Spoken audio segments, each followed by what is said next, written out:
आज हम motion in straight line की बैक एक्सरसाइज करेंगे।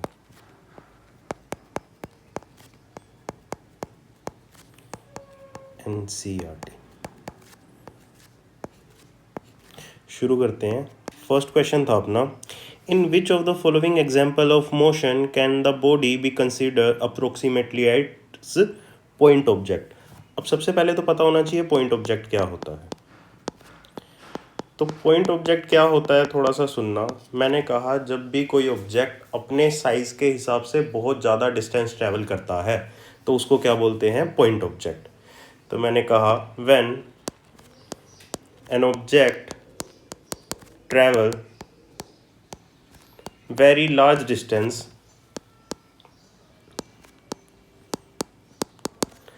As compared to its size as compared to its size or dimension, then that object can be called as point object। तो उस object को हम क्या बोल सकते हैं, पॉइंट ऑब्जेक्ट बोल सकते हैं। ठीक है, पहले क्वेश्चन में अगर मैं देखूं तो फर्स्ट कह रहा है a rail carriage moving without jerk between two stations. दो स्टेशंस है हमारे पास, ए और बी। सपोज इनके बीच का डिस्टेंस 40 किलोमीटर है। अब जो रेलवे कैरेज है, ठीक है, अगर मैं उसके डायमेंशंस की बात करूं तो उसका डायमेंशन बेसिकली कितना होगा, 2 मीटर, 5 मीटर और 10 मीटर। अब 10 मीटर के रिस्पेक्ट में मैं कितना चलने लग रहा हूँ, 40,000 मीटर। तो क्या इसके डायमेंशन के हिसाब से मैं बहुत ज़्यादा डिस्टेंस ट्रैवल कर रहा हूँ? बिल्कुल। तो इसको अपन क्या बोलेंगे, पॉइंट ऑब्जेक्ट। तो कैरेज कैसा हो जाएगा, पॉइंट ऑब्जेक्ट।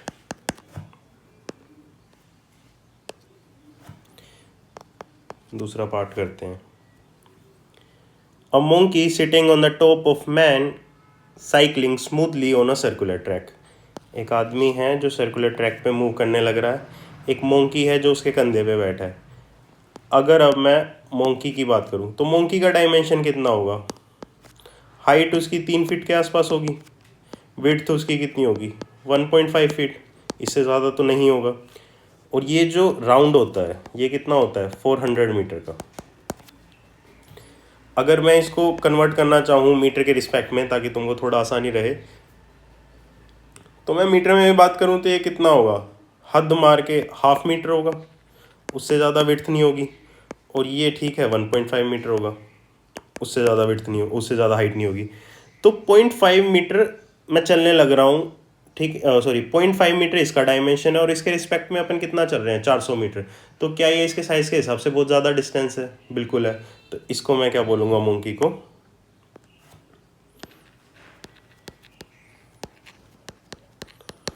Point object. सी पार्ट करते हैं। A spinning cricket ball that turn sharply on hitting the ground. अब कोई पिच है, पिच पे ये तुम्हारी विकेट्स हैं, यहाँ पे एक बॉल थी, ये बॉल ने टर्न लिया, outside of Giri, leg stump पे जाके टर्न होके एंड होगी। ठीक है, अब अगर मैं यहाँ पे बात करूँ तो यहाँ पे तुमको भी पता है हार्डली बॉल कितना घूमेगी, 1/2 मीटर, उससे ज़्यादा तो घूमने से रही। और अगर और हार्डली बात करूँ, वैसे होता नहीं है बट 1 मीटर से ज़्यादा कहाँ ही मूव कर जाएगी, कितनी टर्न कर जाएगी बॉल, है ना। बॉल का खुद का कुछ ना कुछ डायमेंशन होगा। तो डायमेंशन के हिसाब से सपोज बॉल का डायमेंशन कितना है, 20 सेंटीमीटर। ठीक है, 20 सेंटीमीटर मतलब 20 सेंटीमीटर तो नहीं, सपोज बॉल का डायमेंशन है तुम्हारा,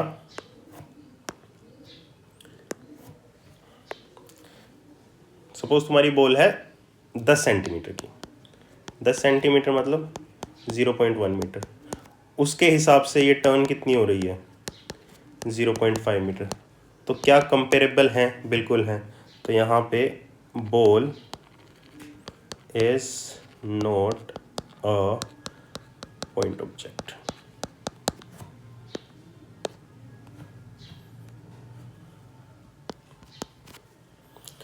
नेक्स्ट देखते हैं, a tumbling beaker that slip off the edge of a table. अब तुम्हारे घर की टेबल है, यहाँ पे तुमने एक बीकर रखा हुआ है और बीकर गिर जाते हैं। तुम्हारे घर की टेबल हार्डली कितनी होगी, आधा मीटर या 1 मीटर ऊंची होगी, उससे ज़्यादा तो हो नहीं सकती।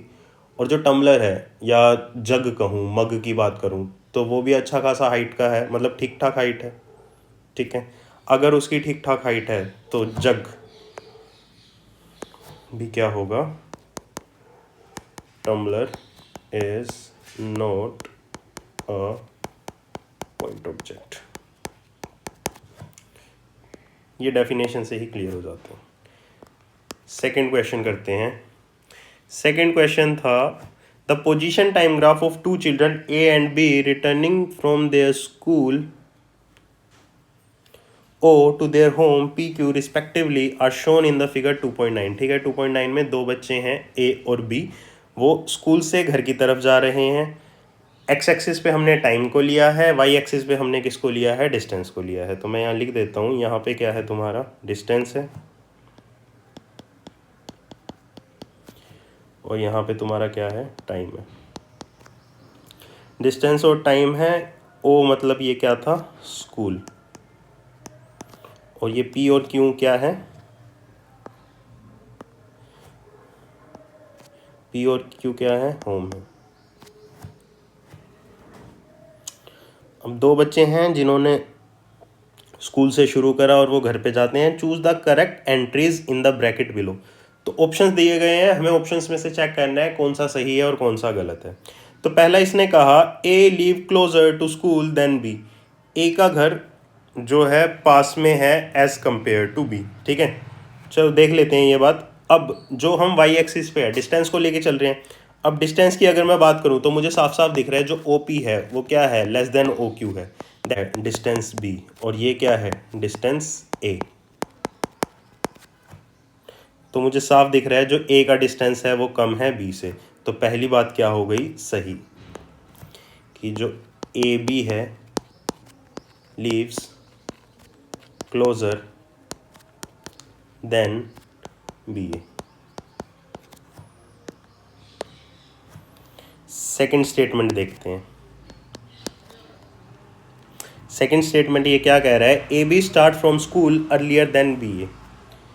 अब जो टाइम है वो कहाँ है, वाई एक्सिस पे। ठीक है, तो वाई एक्सिस पे अपन देख सकते हैं कि अगर मैं यहाँ से शुरू करूँ, ये 1 है, ये 2 है, ये 3 है, ये 4 है, तो ए ने कब चलना शुरू करा, 0 टाइम पे, और बी ने कब चलना शुरू करा, 4 मिनट कह लो या सेकंड, जिस भी हिसाब से तुम ले रहे हो, उससे 4 क्वांटिटी बाद चलना शुरू करा है उसने। ठीक है, तो सबसे पहले किसने चलना शुरू करा है, ए ने। ग्राफ देख के ही पता लग रहा है, तो सही बात है, ए starts earlier than B। Third देखते हैं। थर्ड क्या था, ए बी या ए वॉक्स फास्टर देन बी। अब बेटा इसका कैसे पता चलेगा, इसका ऐसे पता चलेगा किसने कम टाइम में ज़्यादा डिस्टेंस ट्रैवल करा है। तो तुम ए को देखोगे तो उसने 0 से चलना शुरू करा और सपोज 10 क्वांटिटीज बाद वो अपने घर पे पहुंचा। बी ने कब चलना शुरू करा, 4 पे, और वो अपने घर पे सपोज पहुंचा 8 पे। तो किसने कम टाइम में ज़्यादा डिस्टेंस ट्रैवल करा है, बी ने। किसने करा है, बी ने। तो मैं कहूँगा B walks faster than A. D देखते हैं, A and B reaches home at the same time. दोनों का टाइम क्या सेम है, अलग अलग है, no, at different time. Next E देखते हैं। ई में इसने कहा A overtakes B on the road once और ट्वाइस। बेटा ओवरटेक का मतलब क्या होता है, ओवरटेक का मतलब ये होता है तुम्हारा कि कौन बाद में या कौन पीछे होगा और आगे वाले से आगे चले जाएगा। समझ में आ रहा है ना, ओवरटेक का मतलब सब समझते हैं। ठीक है, तो बेटा बाद में किसने चलना शुरू करा, डायग्राम देख के साफ क्लियर है, ग्राफ देख के। बी ने बाद में चलना शुरू करा है, तो ए बी को ओवरटेक कर रहा है या बी ए को ओवरटेक कर रहा है? तो जो बाद में चला, तो दैट मीन्स बी ओवरटेक ए। ठीक है, अब बेटा ओवरटेक कर लिया, अब कितनी बार करा? तो यहाँ पे अगर तुम ये ग्राफ को देखोगे तो ये दो स्लोप कितनी बार एक दूसरे को इंटरसेक्ट करने लग रहे हैं? सिर्फ एक बार। तो कितनी बार? वंस। थर्ड क्वेश्चन करते हैं। A woman start from her home at 9 AM and walks with a speed of 5 km/h on a straight road. Suppose ये 9 AM है, यहाँ से वुमन ने शुरू करा और 5 km/h की स्पीड से उसने वॉक करा और वो कहाँ पहुँचती है? अपने ऑफिस पर। Road up to her office 2.5 kilometre away, और ये कितने डिस्टेंस दूरी पे है? 2.5 किलोमीटर। ठीक है, stays at the office up to 9। उसके बाद वो 5 बजे तक ऑफिस में ही रहती है, फिर वो ऑफिस से घर की तरफ आती है। जब वो ऑफिस से घर की तरफ आ रही है, and return home by an auto with a speed 25 kilometre. 25 km/h की स्पीड से वो घर की तरफ आई है, डिस्टेंस अभी भी सेम ही रहेगा। तो क्या है basically? Choose suitable scale and plot position time graph. तो क्या बनाना है बेसिकली? पोजीशन टाइम ग्राफ बनाना है। ठीक है, अगर पोजीशन टाइम ग्राफ बनाना है बना लेते हैं।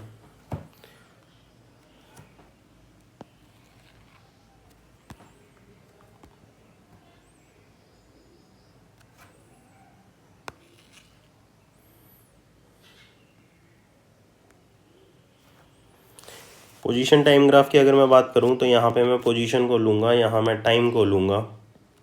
घर से शुरू करा 9 बजे, एक ही स्पीड से चली हैं 5 किलोमीटर, 2.5 किलोमीटर का डिस्टेंस था। तो सबसे पहली बात तो वो घर कब पहुँची होंगी?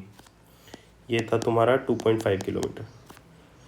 ऑफिस कितने बजे पहुँची? तो पहले तो निकाल लेते हैं कि ऑफिस कितने बजे पहुँचेंगे, है ना। वेलोसिटी क्या होता है? डिस्टेंस अपॉन में टाइम, या कहूँ डिस्प्लेसमेंट अपॉन में टाइम। वेलोसिटी कितनी थी? 5, डिस्टेंस था 2.5, टाइम निकालना था। यहाँ से तुमने टाइम निकाला, टाइम कितना हो गया? 2.5 बाय में 5 मतलब 1/2 आवर, जिसको मैं क्या कह सकता हूँ? 30 मिनट। तो 30 मिनट लगी। तो इसको अगर मैं 9 AM लिखता हूँ तो 9:30 AM पे वो ऑफिस में पहुँच चुकी हैं। ऑफिस में पहुंचने के बाद 5 बजे तक वो ऑफिस में ही रहती हैं। तो क्या उन्होंने कोई डिस्टेंस ट्रैवल करा? नहीं। तो ये टाइम कितना हो गया तुम्हारा? 5 PM। उसके बाद वो वापस घर आ रही हैं। अगर वो वापस घर आ रही हैं तो फिर से वही वेलोसिटी क्या होगा? डिस्टेंस अपॉन में टाइम। अब फिर से वेलोसिटी कितनी थी? 25, डिस्टेंस 2.5, टाइम निकालना है। तो ये कितना हो जाएगा? Time is equal to 2.5 by में 25, यानी 1/10 आवर। और 1/10 आवर को मैं क्या लिख सकता हूँ?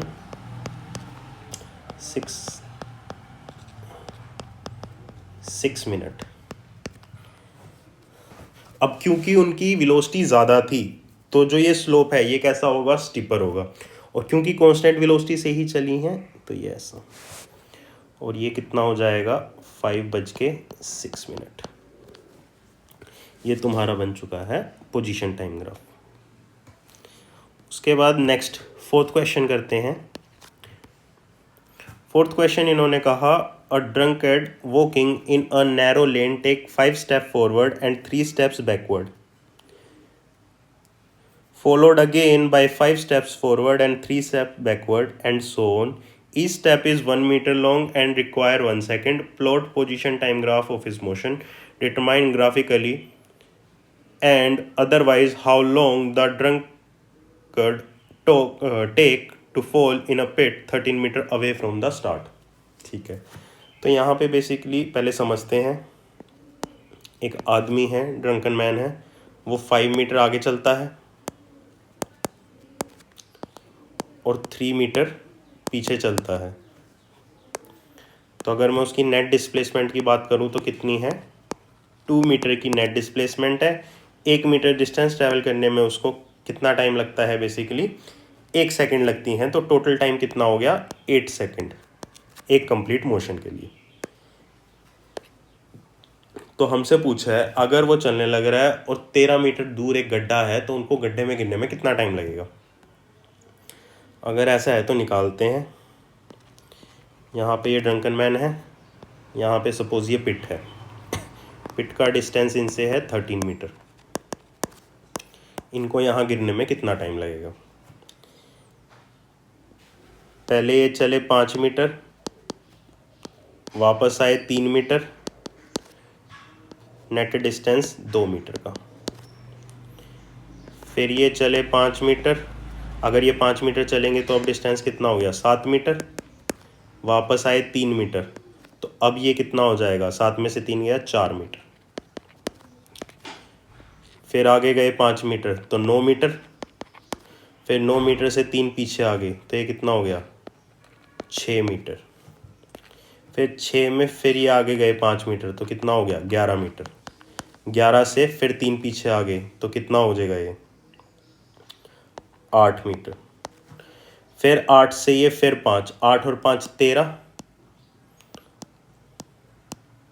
तो ये इस टाइम स्लॉट में क्या है गड्ढे में गिर चुके होंगे।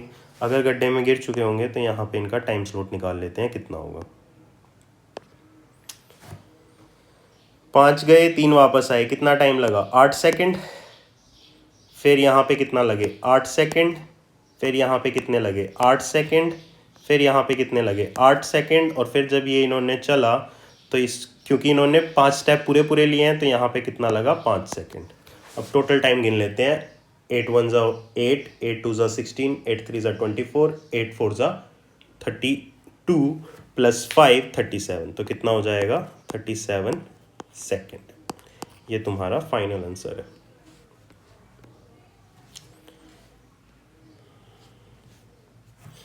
फिफ्थ क्वेश्चन करते हैं।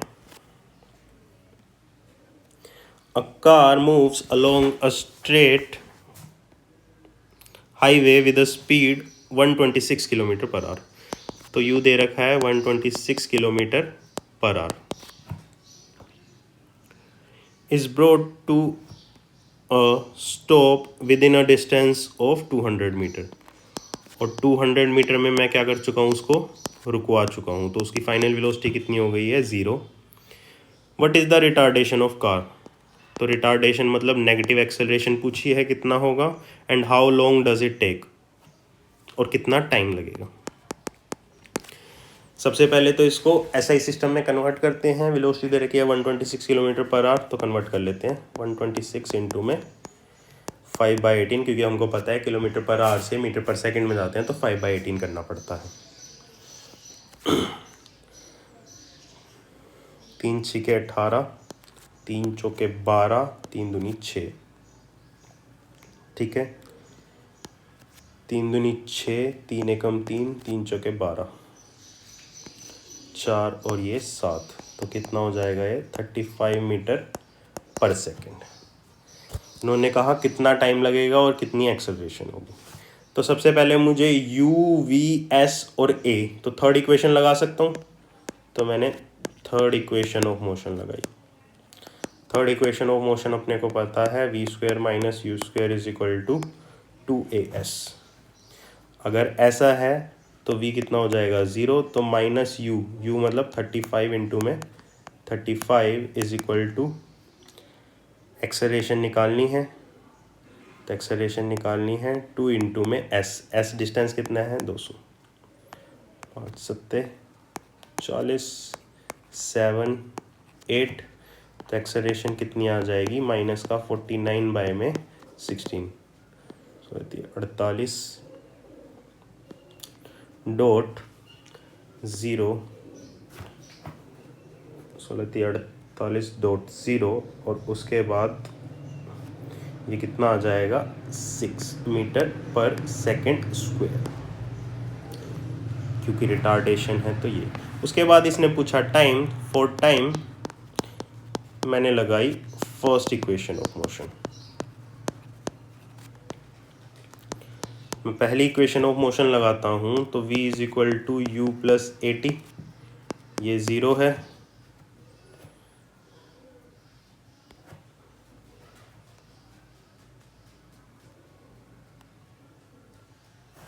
v is equal to u plus 80, तो माइनस का u is equal to 80, u कितना था 35, a कितना है तुम्हारा माइनस का 49 इंटू में 16 is equal to t, minus से माइनस कैंसिल,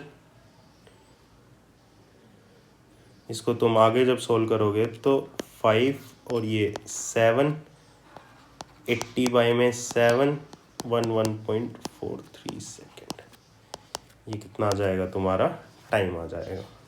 क्लियर है, ठीक है, कोई दिक्कत नहीं है। उसके बाद नेक्स्ट क्वेश्चन करते हैं। नेक्स्ट क्वेश्चन था क्वेश्चन नंबर 6। क्वेश्चन नंबर 6 देखते हैं अब। A player throw a ball upward, a player throws a ball upward with an initial speed of 29.4 metre पर सेकेंड। इतनी स्पीड से किसी एक बॉलर ने बॉल को ऊपर फेंका है 29.4 मीटर पर सेकेंड। अगर ऊपर फेंका है तो ऐसा ही होगा, टॉप मोस्ट पे वेलोसिटी 0 होती है, ये हमको पता है। What is the direction of acceleration during the upward motion of ball. अब जब पार्टिकल अपवर्ड मोशन कर रहा है तो उसकी एक्सेलरेशन की डायरेक्शन क्या होगी।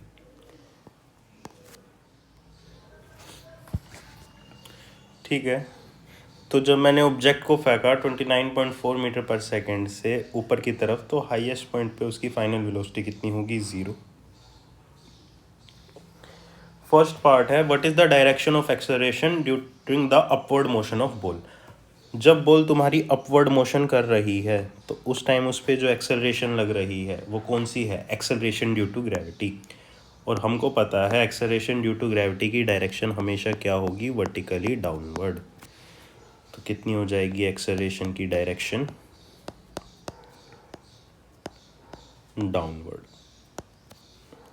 सेकेंड पार्ट कह रहा है what are the velocity and acceleration of ball at highest point of its motion. Motion के हाईएस्ट पॉइंट पे उसकी एक्सेलरेशन और वेलोसिटी क्या होगी। तो वेलोसिटी तो कितनी होगी 0, क्योंकि अगर 0 नहीं होती तो वो और ऊपर जाती। और रही बात एक्सेलरेशन की, तो एक्सेलरेशन किसके इक्वल होगी, एक्सेलरेशन ड्यू टू ग्रेविटी के। सी पार्ट ये कह रहा है choose the x is equal to 0 and t is equal to 0 be the location and time of ball at its highest point. कि जब तुमने बॉल को फेंका ऐसे, तो हाईएस्ट पॉइंट को तुमने क्या मान लेना है, x इज इक्वल टू 0 और t is equal to 0।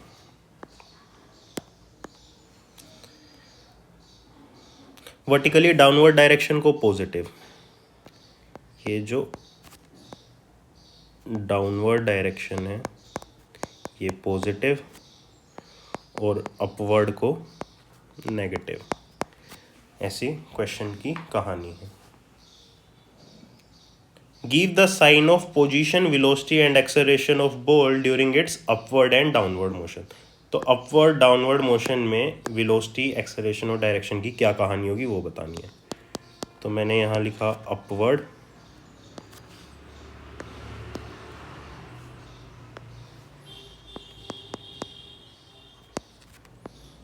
Upward motion, यहाँ मैंने लिखा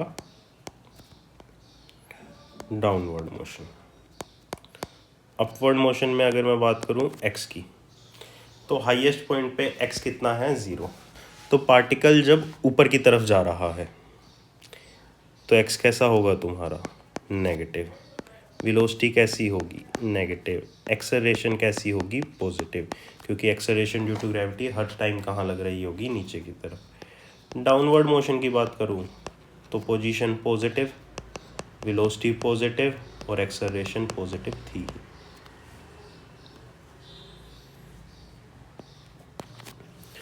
फोर्थ पार्ट करते हैं। To what height does the ball rise and after how long does the ball return to the player's hand. Ball कितनी ऊपर जाएगी और कितने टाइम बाद वापस आएगी।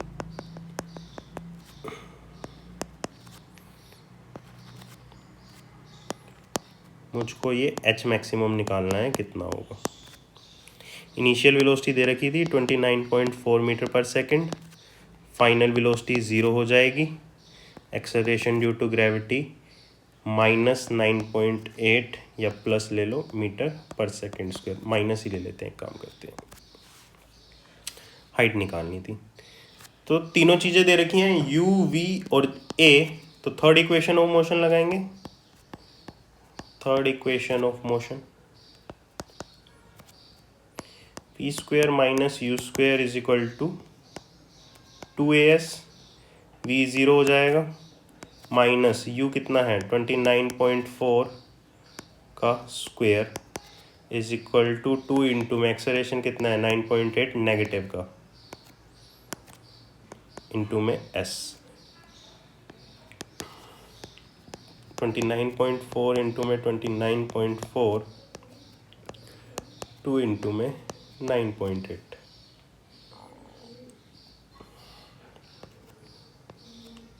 टू वन ज़ा 2, 2 4 ज़ा 8, 2 7,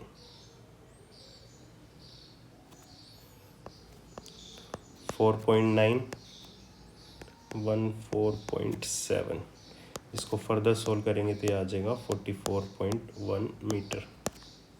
ये तुम्हारा डिस्टेंस आ चुका है। उसके बाद इसने पूछा था टाइम।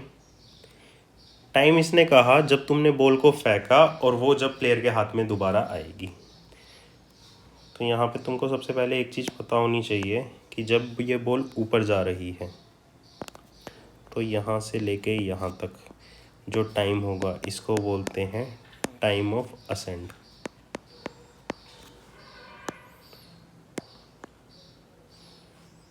और यहाँ से लेके यहाँ तक का जो टाइम होगा इसको बोलेंगे time of descent.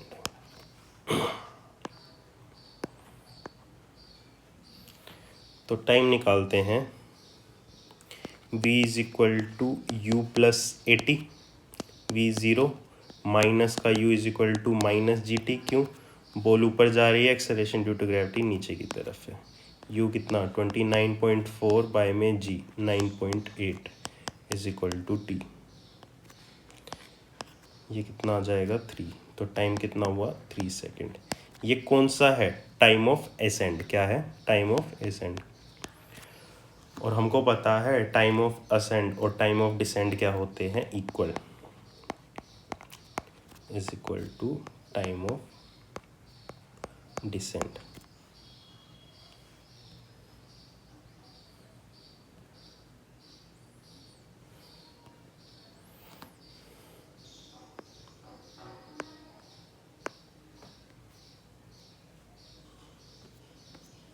Time of ascent किसके इक्वल होता है? टाइम ऑफ डिसेंड के। तो अगर ऐसा है तो टोटल टाइम कितना होगा? मैंने कहा time of ascend plus time of descend 6 second. Next question करते हैं 7th। ट्रू और false. Read each statement below carefully and state with reason and example whether it is true or false. A particle in one dimensional motion. One dimension motion में क्या ये चीज़ें possible हैं या नहीं है वो बताना है, और अगर हैं तो फिर कैसे हैं उसका एग्जाम्पल देना है। A particle has zero speed at an instant but may have non-zero acceleration. बिल्कुल हो सकता है। पार्टिकल को अभी मैंने थ्रो करा था u के साथ, हाईएस्ट पॉइंट पे क्या होता है? v 0 हो जाता है but acceleration due to gravity रहती है ना। तो फर्स्ट स्टेटमेंट हो गई ट्रू। और ये किसके केस में होगा बेटा? When an object is throne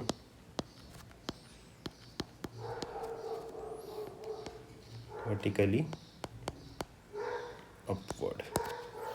ठीक है, कोई दिक्कत नहीं है। सेकंड देखते हैं, with zero speed may have non zero velocity. अच्छा, स्पीड क्या होता है? डिस्टेंस अपॉन में टाइम। वेलोसिटी डिस्प्लेसमेंट अपॉन में time.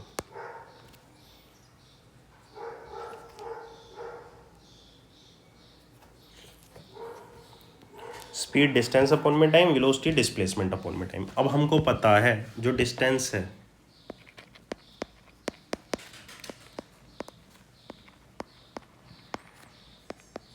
Can never be zero, distance कभी भी ज़ीरो नहीं हो सकता। तो अगर डिस्टेंस ज़ीरो नहीं हो सकता तो ये स्टेटमेंट कैसी हो जाएगी, फॉल्स। ठीक है, क्योंकि स्पीड का ऐसा नहीं हो सकता कि स्पीड ज़ीरो और velocity non zero. Third statement पढ़ते हैं, with constant speed must have non zero acceleration. Actually में ये भी क्या होगा, ट्रू। इसने कहा कि कोई पार्टिकल है जिसकी स्पीड कांस्टेंट है बट हैव ज़ीरो एक्सेलरेशन। बिल्कुल सही बात है, क्योंकि एक्सेलरेशन बेटा तुम्हारा क्या होता है, चेंज इन वेलोसिटी अपॉन में टाइम। अब मैंने कहा अगर स्पीड या वेलोसिटी तुम्हारी क्या है, कांस्टेंट, अगर कांस्टेंट है तो इसका चेंज कैसा होगा, ज़ीरो। अगर चेंज ज़ीरो तो एक्सेलरेशन भी कैसा, ज़ीरो। नेक्स्ट स्टेटमेंट पढ़ते हैं, with positive value of acceleration must be speeding up. कि जब तुम्हारी एक्सेलरेशन पॉजिटिव होती है तो बॉडी हमेशा अपनी स्पीड इंक्रीज ही कर रही होगी। देख लेते हैं। सपोज एक ऑब्जेक्ट है जिसकी इनिशियल वेलोसिटी थी -10 मीटर पर सेकेंड, फाइनल वेलोसिटी है 0 मीटर पर सेकेंड, टाइम लगा 5 सेकेंड का। एक्सेलरेशन कितनी होगी, फाइनल माइनस इनिशियल अपॉन में टाइम, फाइनल 0, इनिशियल माइनस का 10 अपॉन में टाइम, कितना हो गया ये 2 मीटर पर सेकेंड स्क्वायर। तो यहाँ पे अगर हम देखें तो एक्सेलरेशन पॉजिटिव है बट क्या बॉडी स्पीड अप कर रही है, नहीं, है ना। तो ये स्टेटमेंट कैसी होगी, फॉल्स। और ये ट्रू कब होगी, when acceleration is in the direction of motion.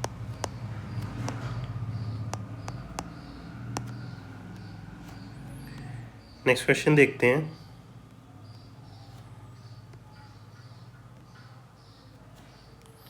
To 2.8 A ball is dropped from a height 90 meter above on a floor. ये 90 मीटर है, यहाँ से मैंने एक बॉल को ड्रॉप करा है। At each collision with the floor, ball lose 1/10 of its speed. Ball क्या करती है, अपनी 1/10 स्पीड डिक्रीज कर देती है। ठीक है, कोई दिक्कत नहीं है। Plot the speed time graph of its motion between 0 to 12 second. तो 0 to 12 सेकेंड के बीच में इसका स्पीड टाइम ग्राफ बनाना है मुझे। पहले थोड़ा सा देख लेते हैं। बॉल आई, यहाँ फ्लोर को हिट करेगी, उसके बाद बाउंस करेगी, फिर फ्लोर को हिट करेगी, फिर बाउंस करेगी, फिर फ्लोर को हिट करेगी, फिर बाउंस करेगी। और ऐसा करने में क्या हो रहा है, हर बार इसकी एनर्जी क्या होने लग रही है, लूज होने लग रही है।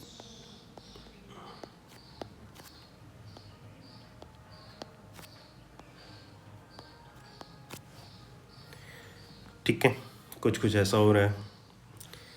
तो सबसे पहले तो मुझे निकालना है कि जब ये नीचे गिरेगी तो इसकी फाइनल एनर्जी होगी कितनी, कैलकुलेट कर लेते हैं। एक्सेलरेशन ड्यू टू ग्रेविटी अपने को पता है 9.8 मीटर पर सेकेंड स्क्वायर होगा, और पॉजिटिव होगा क्योंकि बॉल भी नीचे आ रही है और इसकी डायरेक्शन भी नीचे ही है।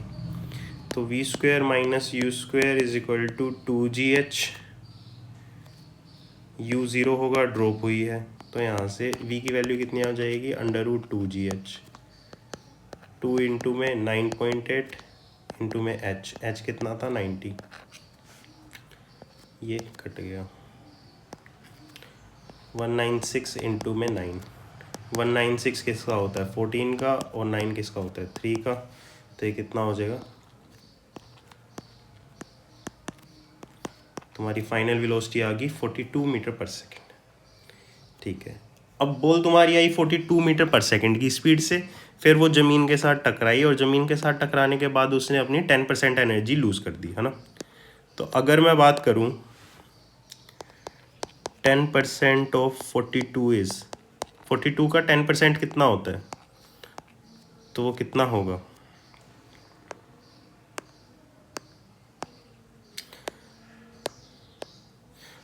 अगर मैं बात करूँ 10% ऑफ 42 इज़, तो वो कितना होगा बेटा? ये होगा 10 is equal to x divided by में 42 इंटू में 100। तो एक्स कितना हो जाएगा? 4.2 मीटर पर सेकेंड। ये इसको मीटर पर सेकेंड निकाले, लिखेंगे 4.2। अगर ये 4.2 है तो फाइनल वेलोसिटी कितनी होगी आफ्टर कोलिजन? ये आफ्टर कोलिजन की जगह भी मैं लिखूंगा आफ्टर फर्स्ट कोलिजन, पहली बार टकराने के बाद कितनी होगी? 42 माइनस 4.2,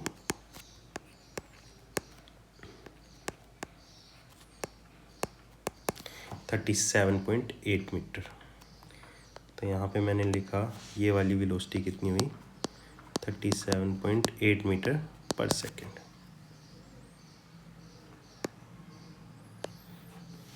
ठीक है,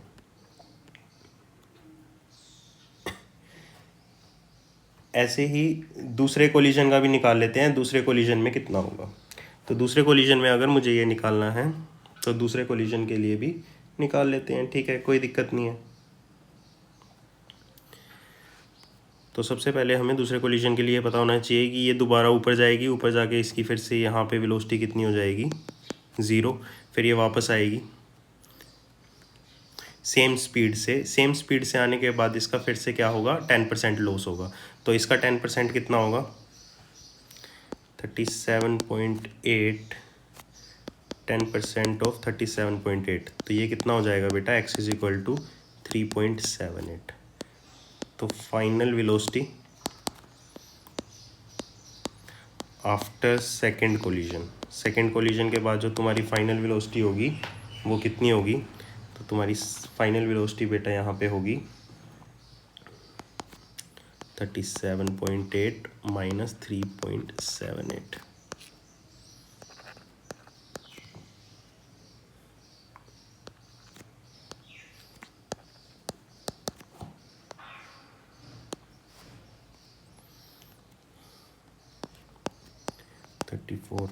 .02 मीटर पर सेकेंड। फिर यहाँ पे भी 34, अब इसमें से 3.4 माइनस करते हैं, ठीक है। अब मैं डायरेक्ट कर रहा हूँ, अगर मैं इसमें से 3.40 माइनस करूँगा तो ये कितना हो जाएगा? 30.62।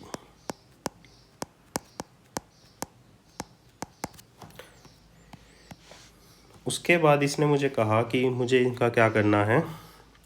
स्पीड टाइम ग्राफ ड्रॉ करना है, ठीक है। ये वेलोसिटी या स्पीड कह लो और इस तरफ क्या है तुम्हारा? बेसिकली टाइम है। इसका स्पीड टाइम ग्राफ ड्रॉ करना है।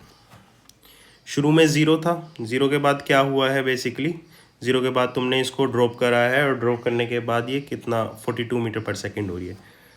अब इस प्रोसेस में इसको टाइम कितना लगेगा? तो अगर मैं यहाँ पे इसका टाइम निकालना चाहूँ तो v is equal to u plus 80। Time कितना हो जाएगा? v minus u by t. v कितना? 42 बाय में a। एक्सेलरेशन कितना था तुम्हारा? 9.8, ठीक है। अब अगर मैं इसको सोल्व करता हूँ 42 बाय में 9.8, तो यहाँ से जो मेरा टाइम निकलता है बेटा, वो टाइम तुम्हारा निकलता है 4.28 सेकेंड। तो शुरू में इसको यहाँ गिरने में कितना टाइम लग रहा है? 4.28 सेकेंड। तो मैंने कहा ये वेलोसिटी ऐसे कितनी थी? 42। यहाँ तक पहुँचने में इसको कितना टाइम लगा? 4.28 सेकेंड। उसके बाद कोलिजन के बाद इसकी वेलोसिटी ड्रॉप होती है और कितनी रह जाती है? 37.8। तो मैंने कहा ये कितनी है? 37.8। 37.8 के बाद कोलिजन के बाद ये फिर अपवर्ड जाने लग रहा है, देखेंगे ना। ये 37.8 के बाद अपवर्ड जाने लग रहा है। अब अपवर्ड जा रहा है तो अपवर्ड मोशन में इसको कितना टाइम लग रहा है वो कैलकुलेट करते हैं। ठीक है, तो अपवर्ड में मुझे पता है इनिशियल वेलोसिटी कितनी है 37.8, फाइनल कितनी हो जानी है 0 हो जानी है, एक्सेलरेशन मेरे पास कितनी है 9.8, टाइम मुझे क्या है निकालना है। तो v is equal to u plus a t, यहाँ से टाइम कितना हो जाएगा माइनस का u बाय में माइनस का g, क्योंकि ऊपर जा रही है 37.8 बाय में 9.8। इसको सोल्व करोगे तो इसको सोल्व करके ये कितना आ जाएगा 3 सेकेंड।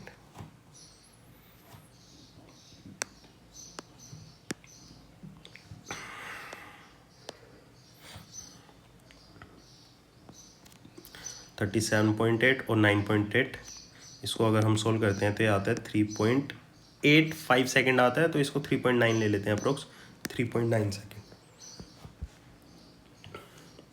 यहाँ से यहाँ में कितना टाइम लगा 3.9 सेकेंड। तो मैंने क्या करा 4.28 में 3.9 सेकेंड ऐड कर दिए, तो 8 11, तो ये टाइम कितना हो गया 8.18 सेकेंड। मुझे 12 सेकेंड तक का निकालना है। तो अब उसके बाद ये कहानी कहाँ तक पहुँच चुकी है, यहाँ से लेके यहाँ तक, सॉरी यहाँ से लेके ये यहाँ तक की कहानी पहुँच चुकी है। उसके बाद पार्टिकल फिर नीचे आएगा, फिर नीचे आएगा तो अब इसका क्या होगा डाउनवर्ड मोशन, और डाउनवर्ड मोशन में इसकी वेलोसिटी क्या हो रही होगी बढ़ रही होगी। ठीक है, अब ये बढ़ रही होगी बेटा, हमको पता है असेंड और डिसेंड का टाइम है ना,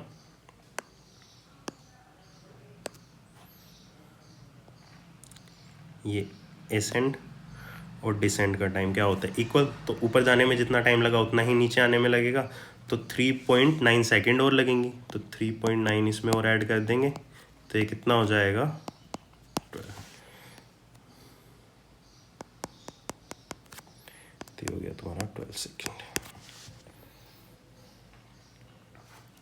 ठीक है, उसके बाद नेक्स्ट क्वेश्चन करते हैं। Next question, question number 9। Question number 9 क्या कह रहा है, explain clearly with example the distinction between magnitude of displacement over an interval of time and the total length of path covered by a particle over the same time. कि magnitude of displacement और path length में क्या फ़र्क होता है। ठीक है, इसको ऐसे समझते हैं, सपोज ये ओरिजिन था, यहाँ से एक ऑब्जेक्ट चला x डिस्टेंस दूर a पे, ठीक है, फिर वो वापस आया और फिर कहाँ गया b पे।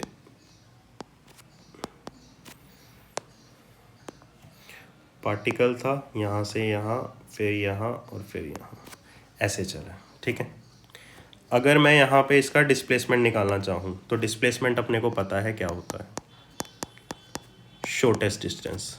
तो कितना होगा x minus x plus y, कितना हो जाएगा y।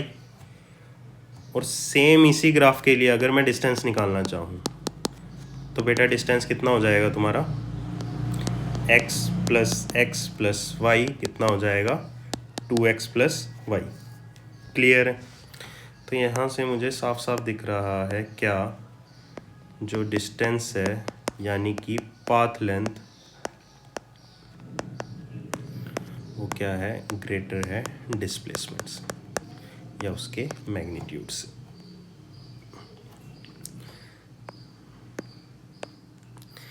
सेकेंड पार्ट ये क्या कह रहा है, B part,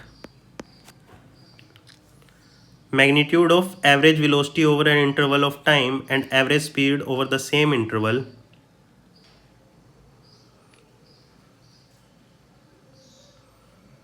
show in both A and B that the, अच्छा इनमें डिफरेंस बताना है मैग्नीट्यूड ऑफ एवरेज वेलोसिटी और मैग्नीट्यूड ऑफ एवरेज स्पीड में। तो बेटा अगर मैं इसी केस की बात करूं, यहाँ पे अगर मैं एवरेज वेलोसिटी निकालना चाहूँ तो एवरेज वेलोसिटी क्या होती है नेट डिस्प्लेसमेंट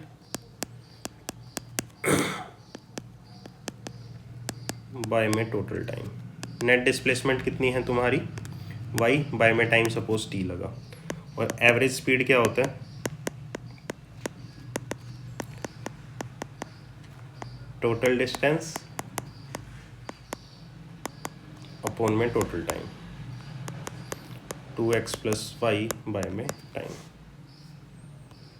ठीक है, तो यहाँ से साफ पता लग रहा है जो एवरेज स्पीड है वो क्या होगी, greater than average velocity.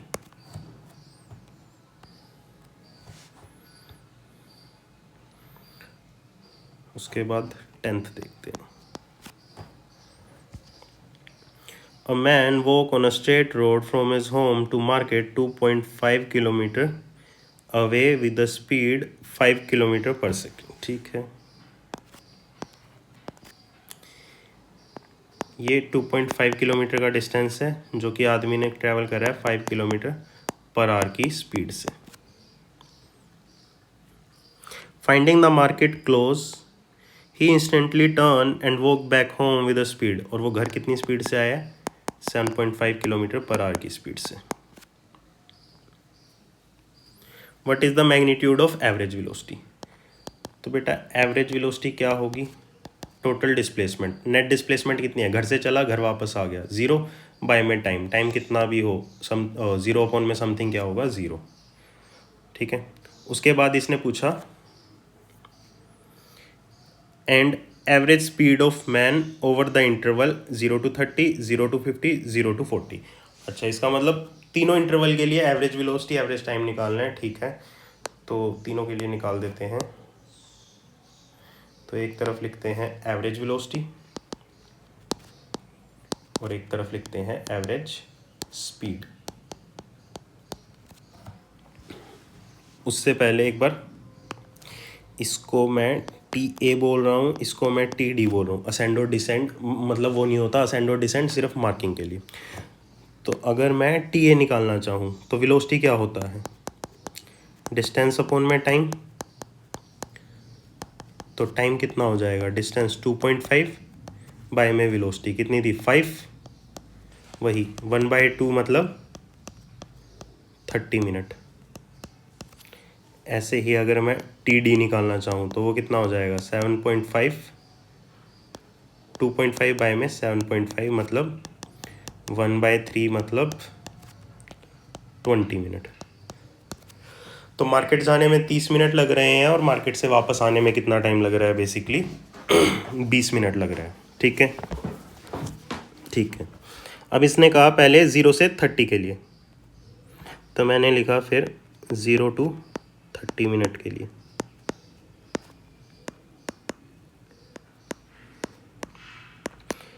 Average velocity कितनी होगी 0 से 30 में, वो कहाँ है, कितना डिस्टेंस, नेट डिस्प्लेसमेंट कितनी है 2.5, और टाइम कितना लगा है उसको 30 मिनट,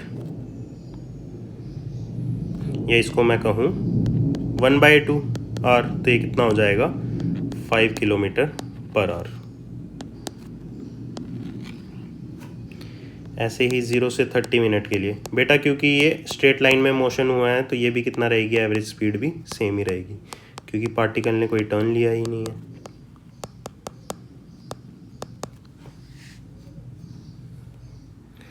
नेक्स्ट था 0 to 50, 0 to 50 मिनट। बेटा 0 to 50 मिनट में 30 मिनट जाने के 20 मिनट आने के, तो नेट डिस्प्लेसमेंट कितनी हो जाएगी 0, तो एवरेज वेलोसिटी हो गई 0। 0 to 50 में अगर मैं निकालूं एवरेज स्पीड, तो एवरेज स्पीड क्या होगी, नेट डिस्टेंस, टोटल डिस्टेंस कितना चल लिया 2.5 जाना 2.5 आना, 5 किलोमीटर, और टाइम कितना लगा है 50 मिनट। मिनट को आर में कन्वर्ट करने के लिए डिवाइड बाय 60 कर दिया, तो ये कितना हो जाएगा 6 किलोमीटर पर आवर। ठीक है, उसके बाद इसने कहा 0 से 40 मिनट। बेटा 0 से 40 मिनट में 0 to 30 मिनट में कितना डिस्टेंस ट्रैवल हुआ है तुम्हारा 2.5 किलोमीटर।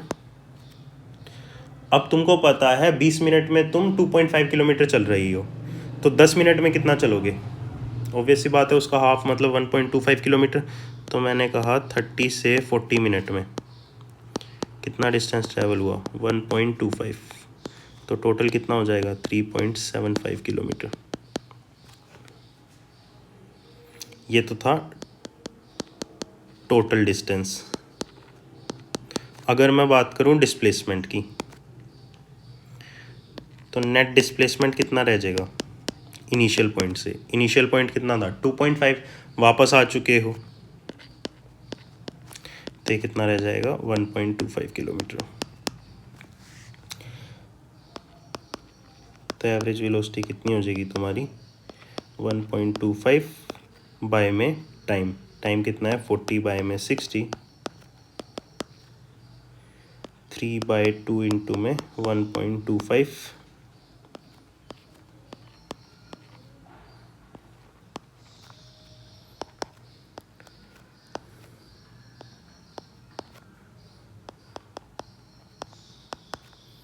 ठीक है। और अगर मैं यहाँ निकालना चाहूँ 0 to 40 मिनट के लिए तो एवरेज स्पीड कितनी होगी, डिस्टेंस 3.75 बाय में 4/60,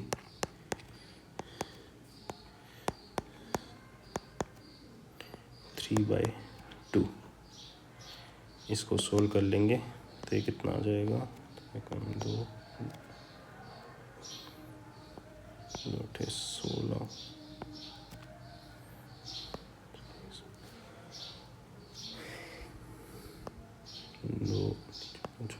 2.625 किलोमीटर पर आवर। ठीक है, उसके बाद नेक्स्ट देखते हैं 11th क्वेश्चन क्या है। In exercise 2.9 and 2.10 we have carefully distinguish between average speed and average velocity. No such distinction is necessary when we consider instantaneous speed and magnitude of velocity. The instantaneous speed is equal to magnitude of instantaneous velocity y. बेटा क्या होता है instantaneous velocity का मतलब होता है बहुत ही छोटे टाइम के लिए, या कहूँ एट अ मोमेंट किसी भी पार्टिकल की स्पीड या किसी भी पार्टिकल की वेलोसिटी। सपोज मैंने एक पार्टिकल को यहाँ से यहाँ ड्रॉप करा, ठीक है। अब मैंने कहा मुझे क्या निकालनी है, इसकी एवरेज स्पीड निकालनी है। तो एवरेज स्पीड बेसिकली क्या होगी, अगर यूनिफॉर्मली चल रहा है तो v+u/2, ठीक है। ये एवरेज स्पीड आ गई, ठीक है, क्लियर है, कोई दिक्कत नहीं है। बेटा तुमने कहा सर मुझे ना एवरेज स्पीड नहीं चाहिए, मुझे इंस्टेंटेनियस स्पीड चाहिए, मतलब एक टाइम के लिए चाहिए।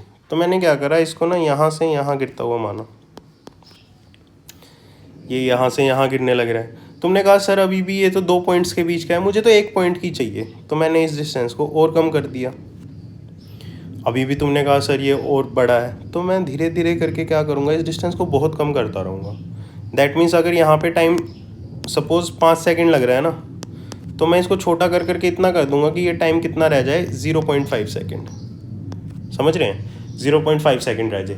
तो कहने का मतलब वैसे तो एवरेज वेलोसिटी और इंस्टेंटेनियस वेलोसिटी एक सी टाइप की मैं इस तरीके से कहना चाहूँगा, क्योंकि क्या होता है जो एवरेज वेलोसिटी है उसमें 2 टाइम स्लॉट लिए जाते हैं, मतलब किसी भी टाइम ड्यूरेशन में निकाला जाता है।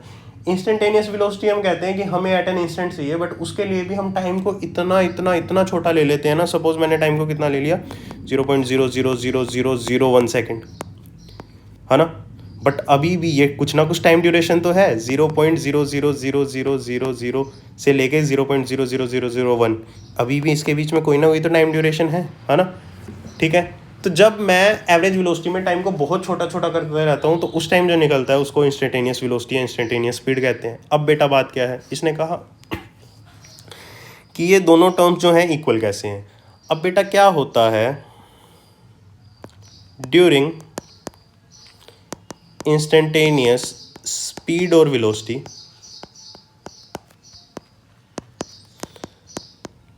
Time duration is very small.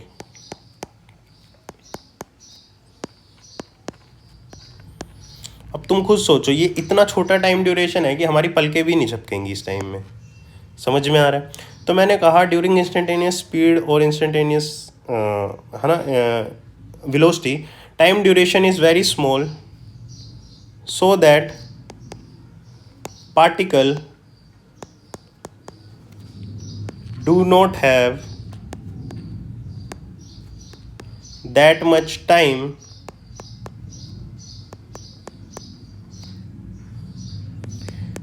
it will change its direction and starts moving। कि इस पे इतना टाइम नहीं है वो अपनी डायरेक्शन चेंज करे और फिर मूव करने लगे। समझ में आ रहा है? अगर इस पे इतना टाइम नहीं है so it will be traveling in straight path। तो पार्टिकल क्या है बेटा, स्ट्रेट पाथ पे चल रहा होगा। और जब पार्टिकल स्ट्रेट पाथ पे चलता है तो जो स्पीड और वेलोसिटी है वो इक्वल हो जाती हैं। उसके बाद 12th करते हैं। Look at the graph A to D carefully and state with reason which of these cannot be possibly represent one-dimensional motion of a particle। ठीक है, ये ग्राफ है और इनमें देखना है कौन सा ग्राफ पॉसिबल है और कौन सा ग्राफ पॉसिबल बेटा नहीं है। तो सबसे पहले पहला ग्राफ देखते हैं।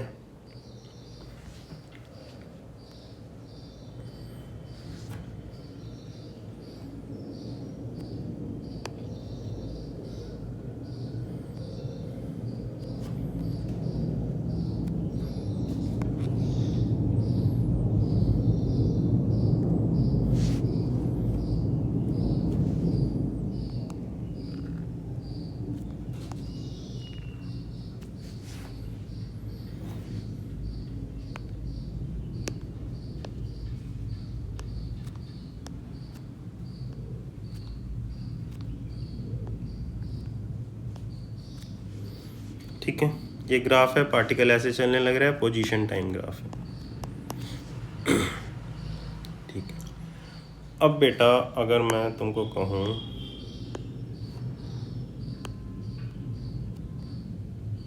कि यहाँ पे क्या है, सपोज ये टाइम है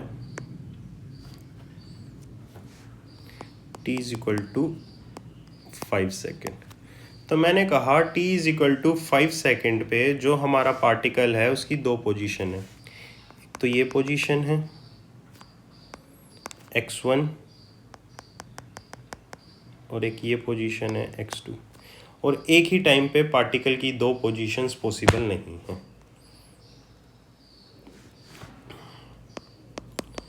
at a single time particle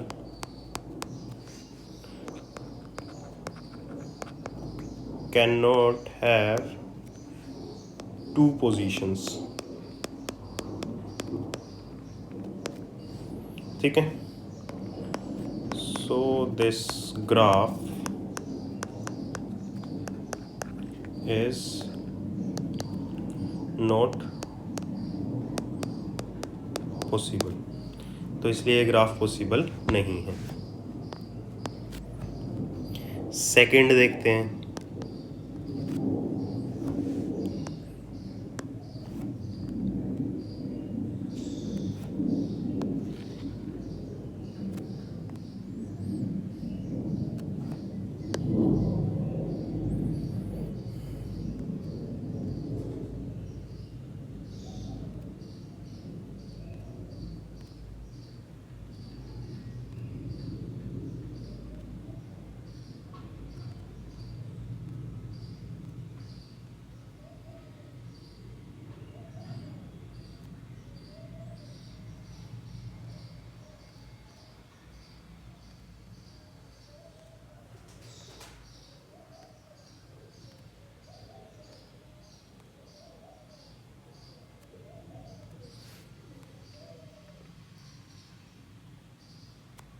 ठीक है, ये ग्राफ था वेलोसिटी टाइम।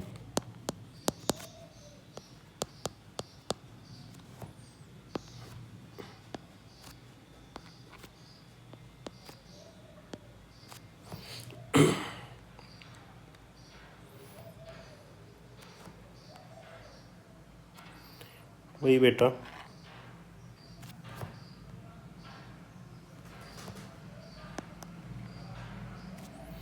अगर मैं इस टाइम की बात करूं तो यहाँ पे भी इस टाइम क्या है, पार्टिकल की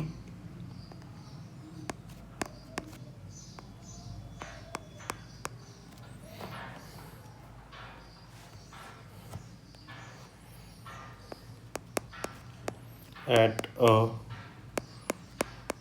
particular time particle is having two velocities and that two are in opposite direction, और वो दोनों क्या है, ऑपोजिट डायरेक्शन में है। समझ में आ रहा है? So it is not possible. तो ये क्या हो जाएगा, नॉट पॉसिबल। थर्ड देखते हैं।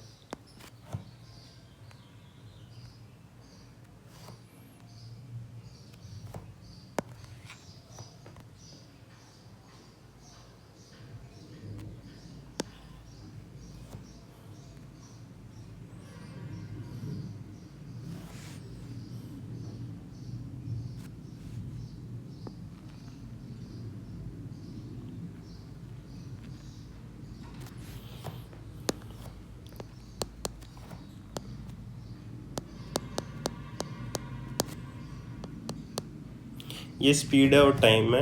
यहाँ पे देखो ए, बी और सी पे पार्टिकल की स्पीड कितनी है, 0। और अपने को पता है स्पीड क्या है, स्केलर क्वांटिटी है, तो कभी भी 0 नहीं हो सकती। At point A, B and C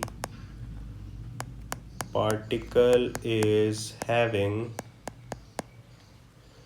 0 speed, which is not possible। ठीक है बेटा। नेक्स्ट देखते हैं यहाँ पे।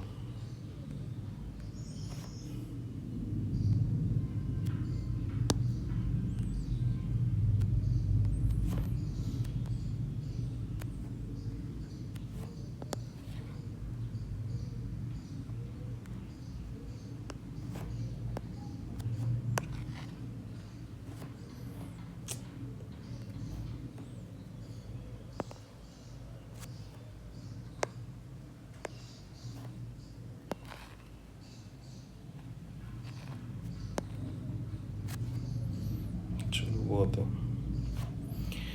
ये टाइम था, ये डिस्टेंस या पाथ लेंथ। ये टाइम था और ये पाथ लेंथ था।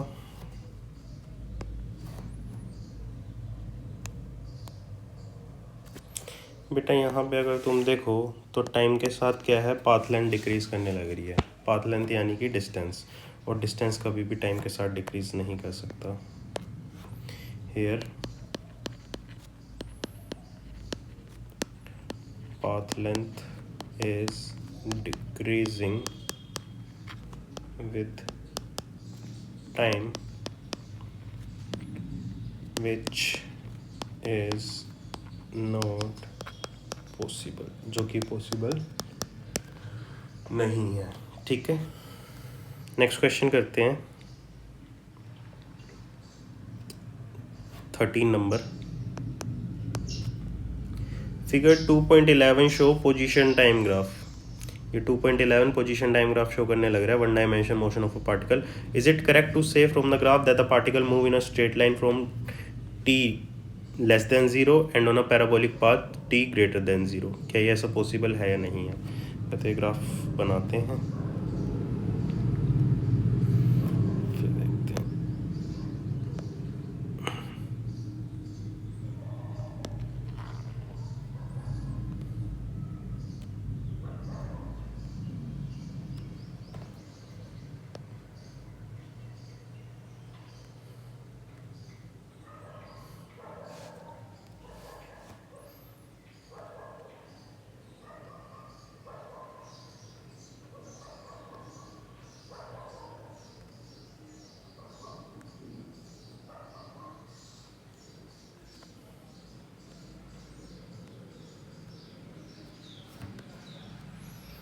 ये टाइम है, ये पोजीशन है, ये ओ है, ठीक है। ये टी लेस देन ओ है, ये ग्रेटर देन ज़ीरो है, और लेस देन ज़ीरो, और ये ग्रेटर देन ज़ीरो है। बेटा सबसे पहली बात तो पार्टिकल का जब जो टाइम है लेस देन ज़ीरो है, उस टाइम पार्टिकल की पोजीशन टाइम ग्राफ को देख के क्या मैं बता सकता हूँ, टाइम बढ़ने लग रहा है बट पार्टिकल की पोजीशन चेंज नहीं हो रही है। अगर पार्टिकल की पोजीशन चेंज नहीं हो रही है दैट मीन्स वो कोई भी स्ट्रेट लाइन मूव नहीं कर रहा है। समझ में आ रहा है? ठीक है, क्योंकि देखो ना यहाँ पे क्या हो रहा है, यहाँ पे एग्जैक्टली हो क्या रहा है कि पार्टिकल टाइम तो बढ़ रहा है बट पोजीशन चेंज नहीं हो रही है ना। तो मैं कह सकता हूँ at T less than zero particle is not moving, और at t greater than zero particle move कर रहा है बट क्या वो पैराबोलिक पाथ है? तो मैंने कहा पार्टिकल इज मूविंग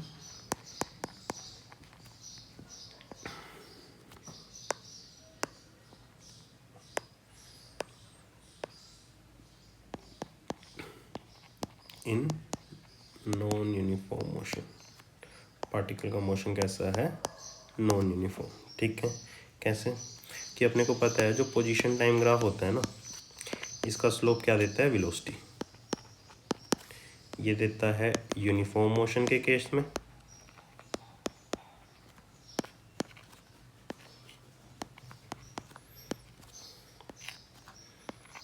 ये नॉन यूनिफॉर्म मोशन में,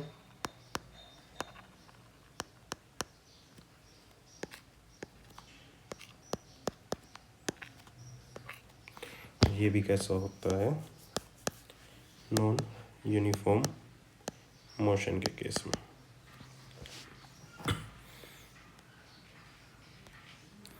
ठीक है, तो ना तो ये स्ट्रेट लाइन है ना ही पैराबोलिक है। ठीक है, अगर ऐसा नहीं है तो नेक्स्ट ये क्या कहता है, अगर ऐसा नहीं है तो इसके लिए कोई भी एक फिजिकल सिचुएशन या फिजिकल कंटेक्स्ट बता दो कि अगर ये पॉसिबल नहीं है तो फिजिकल कंटेक्स्ट क्या होगा।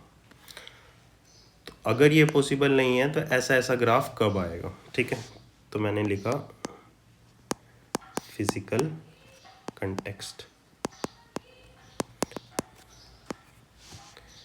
तो मैंने कहा ये कब पॉसिबल है, व्हेन जब बॉडी का क्या हो रहा होगा, फ्री फॉल। समझना, फ्री फॉल में क्या होगा, उसकी स्पीड बढ़ रही होगी। अगर स्पीड बढ़ रही है तो यूनिफॉर्म मोशन तो नहीं है, और अगर स्पीड बढ़ रही है तो कैसा ग्राफ होगा, नॉन यूनिफॉर्म का, ये वाला है ना। तो मैंने बोला free falling of a body.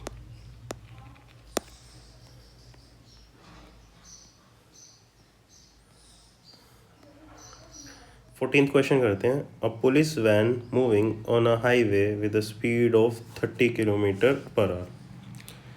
ठीक है,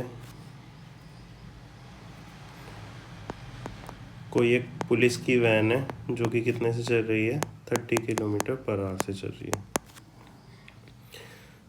तो u police with respect to ground कितना है, 30 किलोमीटर पर आवर।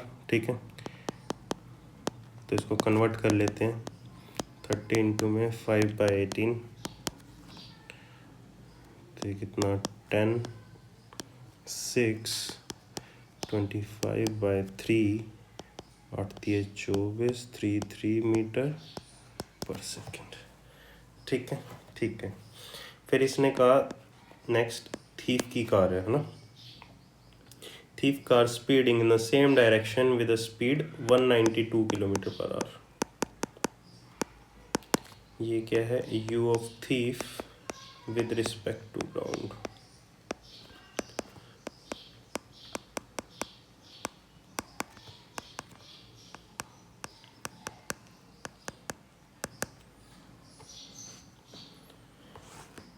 इसको सोल्व करते हैं।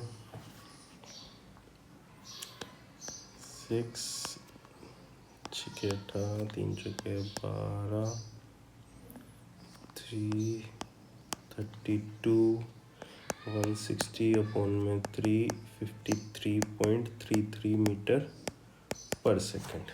ठीक है, ठीक है। अब आगे क्या होता है, इफ द जो पुलिस की वैन है उसने क्या करा है, fire a bullet at the thieves car. इन्होंने एक बुलेट को फायर करा,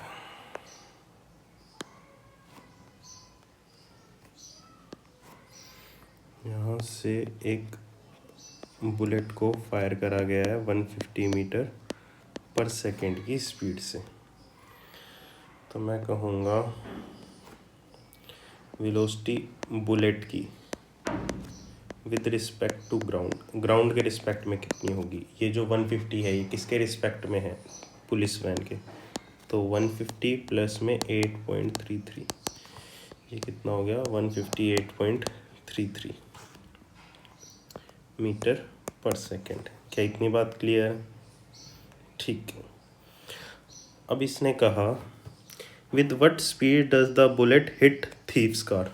बुलेट कितनी स्पीड से थीव की कार को हिट करेगी। तो मैंने कहा वेलोसिटी ऑफ बुलेट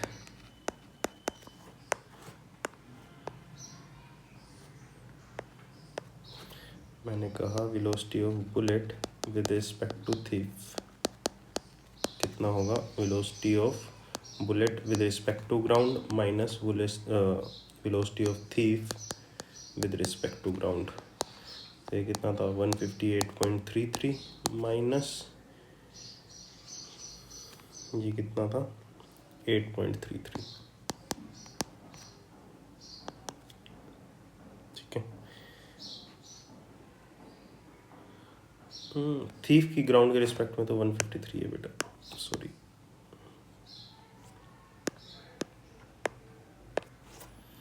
माइनस 53.33, तो ये कितना हो जाएगा 105.00 मीटर पर सेकेंड। 15th करते हैं। ये ग्राफ दे रखा है बेसिकली अपने को, पहले ग्राफ बना लेते हैं फिर देखते हैं। Time x a b suggest a suitable physical situation for following graphs। तो इन ग्राफ्स के लिए मुझे कोई भी एक सिचुएशन बतानी है, क्या सिचुएशन होगी, कैसे होगी। ठीक है, ठीक है।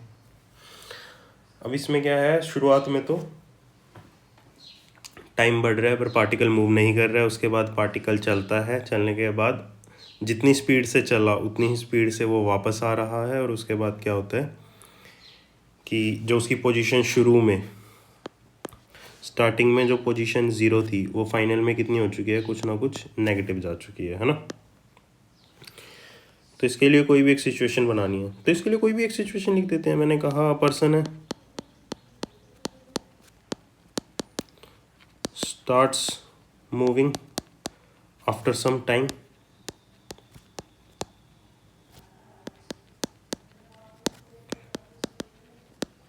after walking a certain distance,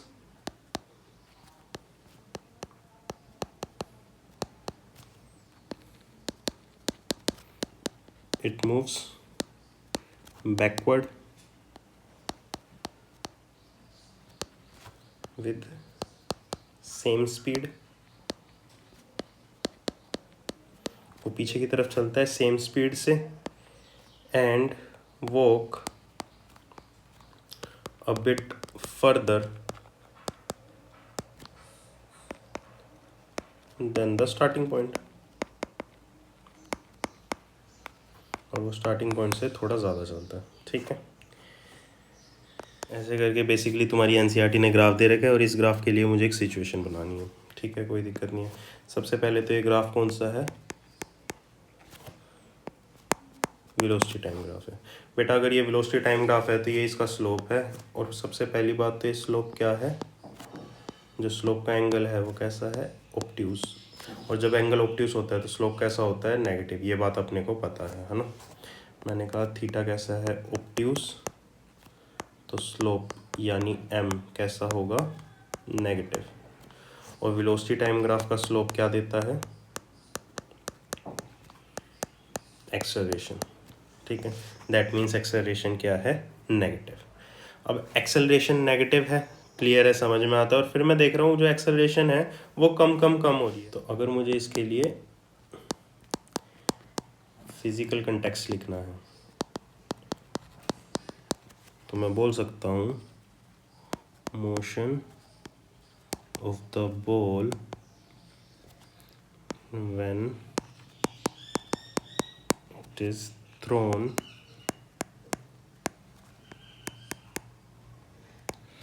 upward and it gets rebounded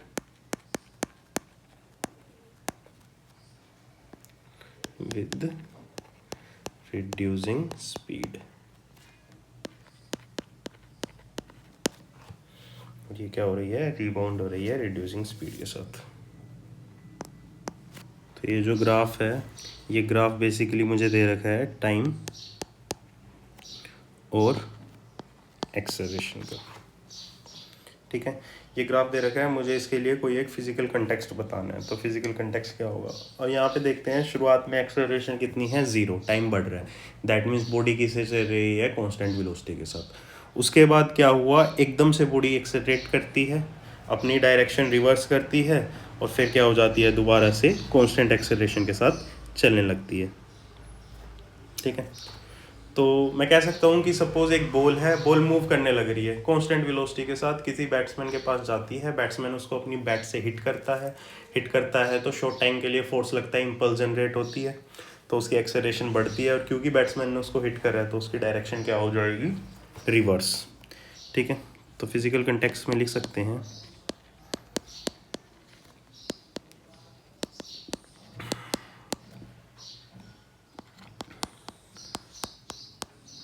a cricket ball moving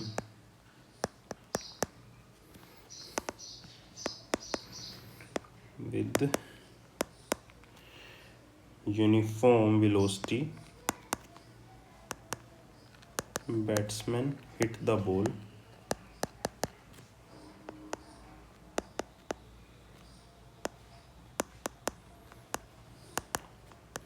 with his bat and its direction gets reversed in short interval of time, ठीक है। उसके बाद क्वेश्चन नंबर 16 देखते हैं।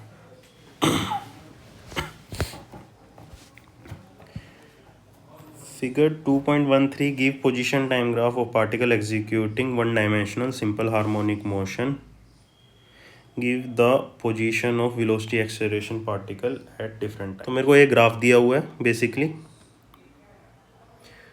ठीक है। इस ग्राफ में मुझे टाइम 0.3 सेकेंड, सबसे पहले ले लेते हैं टाइम 0.3 सेकेंड, मतलब कहाँ, कहीं यहाँ,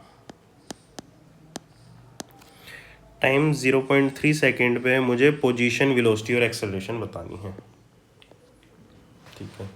पोजीशन क्या है, नेगेटिव है, दिख ही रहा है, क्योंकि अगर ऊपर एक्स पॉजिटिव है तो नीचे कैसा होगा, नेगेटिव, तो मैंने कहा एक्स कैसा होगा, नेगेटिव, ठीक है, ठीक है।